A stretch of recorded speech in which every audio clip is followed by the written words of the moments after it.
So really, look, thank you everybody for coming this morning, both Sandy Shipton and I genuinely hope you've enjoyed this morning's presentation. And of course, big thank you to Richard Dean for what I found certainly to be fascinating, light-hearted and very, very informative. Thank you, Richard.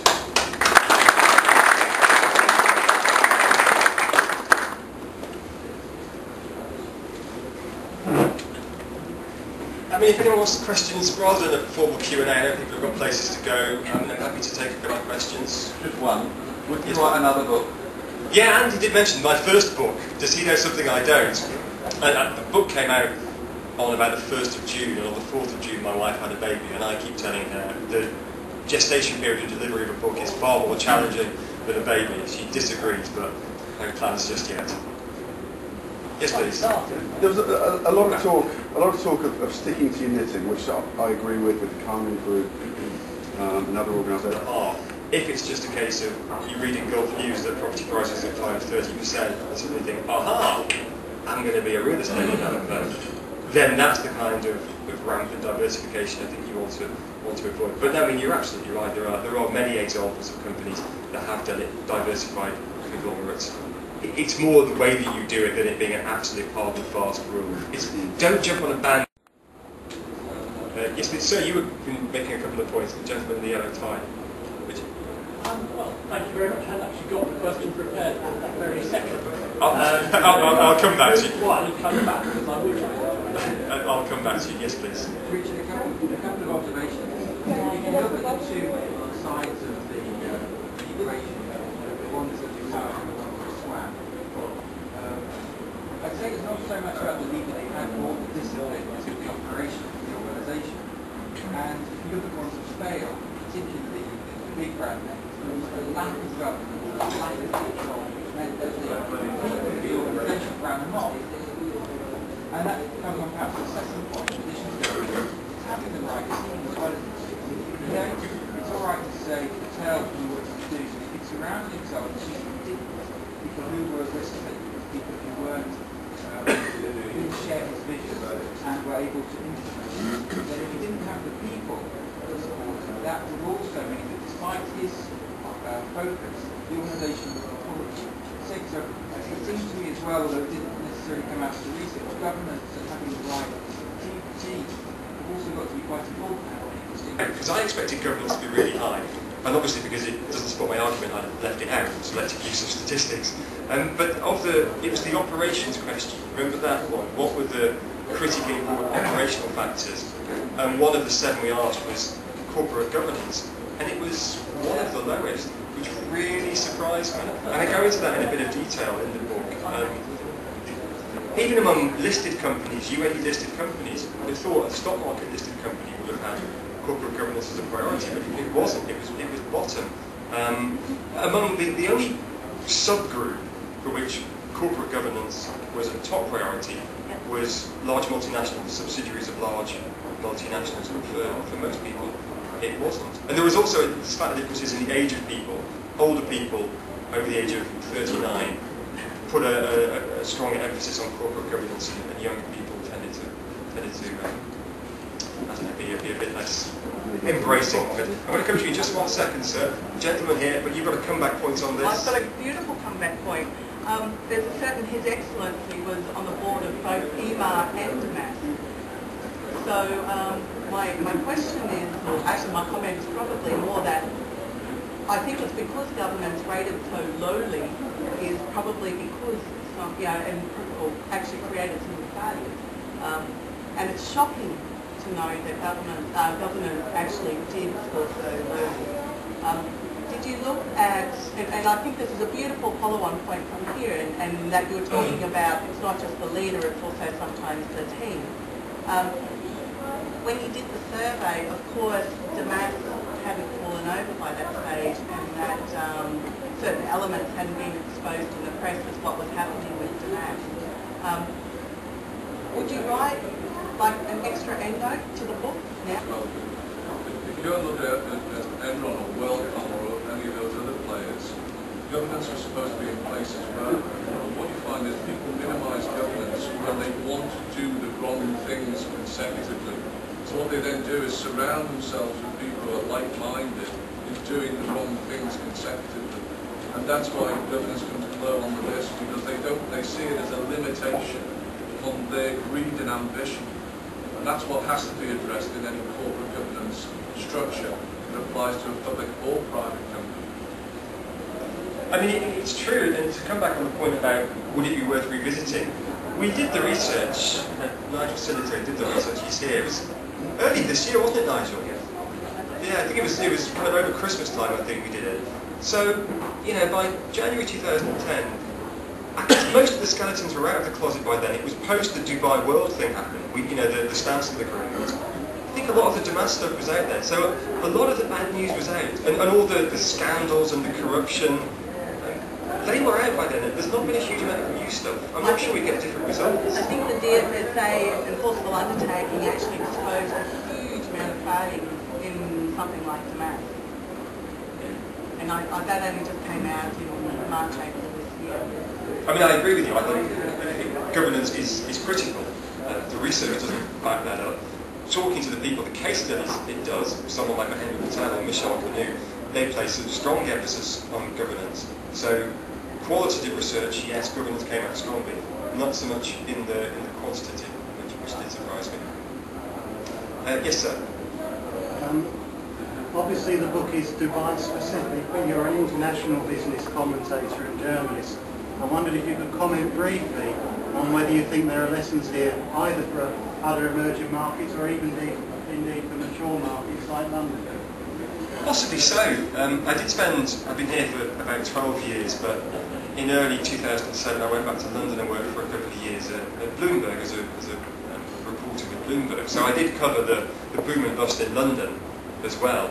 And really you saw many things, and the thing that stuck in my mind from my early days in London back in early 2007 when it was still booming, and we'd come in on a Monday morning to do the Bloomberg radio show, and the phrase would be, it's another merger Monday, because there had been all sorts of rumours in the newspapers about leveraged buyouts.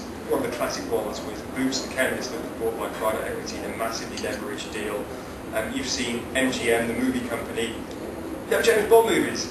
Why? Because of a leveraged buyout that went wrong in the boom times. So yes, MGM has too much debt, they cannot afford to make a new James Bond movie. So there are lessons there. I mean, equally, what lessons could Dubai have learned from Singapore or Hong Kong and the booms and busts that they've had, or the Asian financial crisis? I think that the lessons are fairly universal. I happen to do it about companies in the UAE, partly because it hasn't really been done before. There hasn't been a great number of books on this subject. But I think the lessons, they're pretty universal. Yes, sir? How many companies are now simply trading water? If we look around the financial services industry, there's an enormous amount of that look as if they're alive, but actually they're zombies because their owners won't invest in them, but they haven't got the guts to kill them. So we've got Sing, we've got Swift, we've got quite a lot that have got their noses under the water.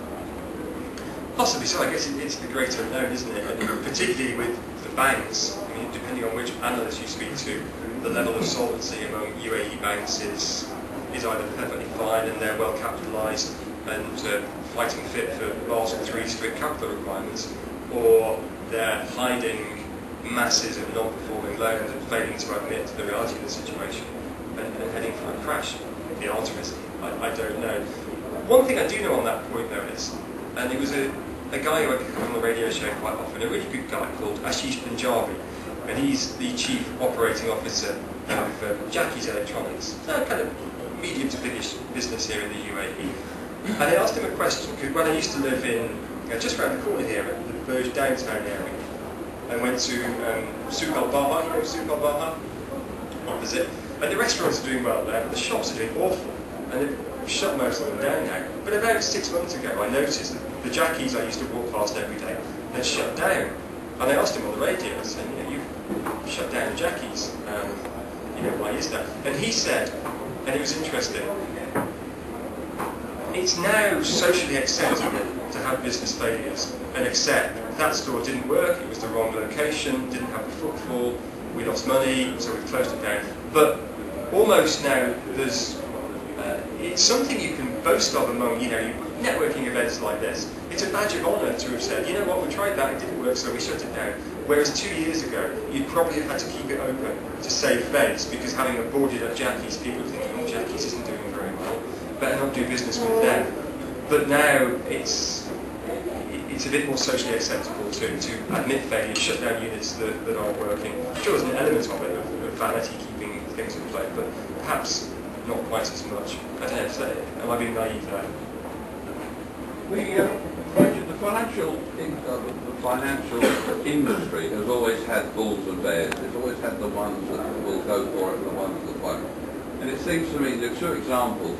Mahendra Patel, very conservative, perhaps anally retentive, and Mike Revson, who was an entrepreneur who got on and done with it. And if I had the opportunity to be one of them, I think I'd want to be a Mike Revson, because I'd have a lot more to, and he's going to bounce back. He's going to do it again at some point. And I think I'd rather be him than the other.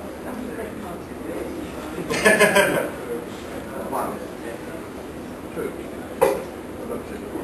Well, yeah, I guess it's the being excessive risk takers and the profile of them, and you know, high consumption.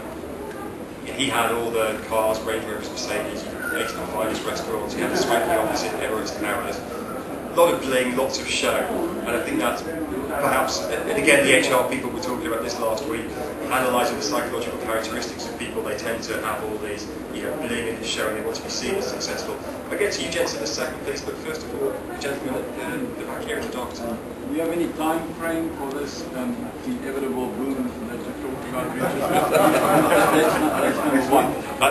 Number two, if I may, I spoke to the investment manager of a canoe-type family multi-industry enterprise the other day.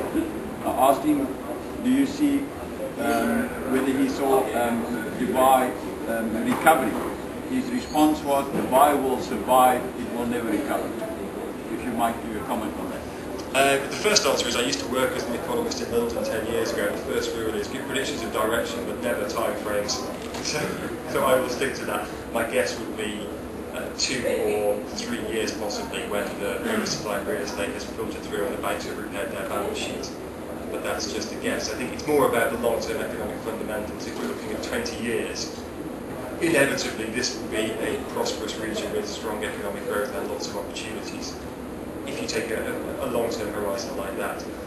The second point about Dubai bouncing back, I mean, we've all got a view on that, haven't we? I'm really bullish on Dubai. If you look, you know, take a map and draw a circle, you know, 1,000 kilometres around Dubai, there's nowhere that can compare with Dubai in terms of hard infrastructure, so the leisure infrastructure, which is so important, the schools, the hospitals, the golf courses, the hotels, and all of this, the regulations at DIFC are streets ahead of anything else we have in the region. This is where people want to live, and it's got first mover advantage. My view is that people will still want to be here if you want to have certainly knowledge workers, either from the region or coming from outside the region.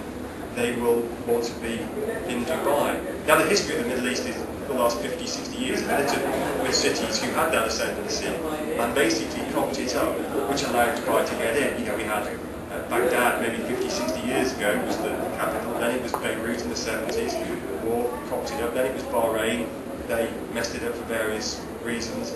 Even Sharjah back in the 80s, 70s was probably more of a hub than Dubai was, but they didn't put in place the things that you need, the ingredients for a successful hub. And you know, we all know what they are. They're hard infrastructure, they are soft infrastructure and business rules and regulations, and they're sort of booming hinterland. And I had an interesting chat actually on this point with another banker. Enjoy your programs, enjoy your artists. Thank you, they're beautiful. Yeah, they are, yeah, they're interested in the culture.